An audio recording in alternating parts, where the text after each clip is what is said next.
আজিৰ দিনত কোনো মানুহে কোনো মানুহৰ বিষয়ে ভাবিবলৈ সময় নাই।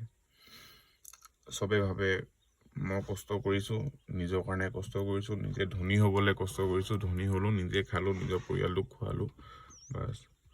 খালি হিউমেন বিঙৰ যে এই চকুকেইটা, এই হাতখন, এই মুখখন, এই মাথাটো ভগৱানে খালি নিজৰ ইণ্ডিভিজুৱেলি কৰিবলৈ দিয়া নাই। ভগৱানে এটা নৰ্মেল বকাচোটা মানুহ বনাই দিলে হয়, যাৰ ব্ৰেইনটো কাম নকৰে, লোকৰ দুখ বুজি নাপায়, লোকৰ দুখ দেখি নাপায়। সেনেকুৱা মানুহ বনাই দিলে হয়, তেতিয়া সিহঁতে ইণ্ডিভিজুৱেলি খালে হয়, কৰিলে হয়, ভাল লাগিলে। এতিয়া যিহেতু আমি চবেই জানেই, চবেই কয় যে মানুহ চবতছে ইণ্টেলিজেণ্ট বিং। যদি আমি চবতছে ইণ্টেলিজেণ্ট বিঙে হয়, আমি লোকৰ দুখখিনি দেখি কিনে আমি কিয় বুজি নাপাওঁ যে সি দুখত আছে।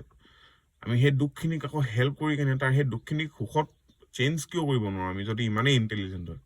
মই কৈছোঁ ফাকিং হিউমেন বিংছখিনি ইণ্টেলিজেণ্ট নহয় বে, সিহঁতি চেলফিছ, ক্ৰুৱেল, কিবা ইগ'ইষ্টিক পিপল হয় এইবোৰ, হিউমেনিটি নাই।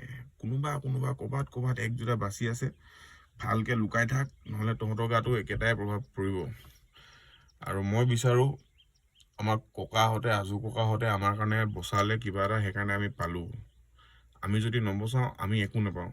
তো start saving something for our future please.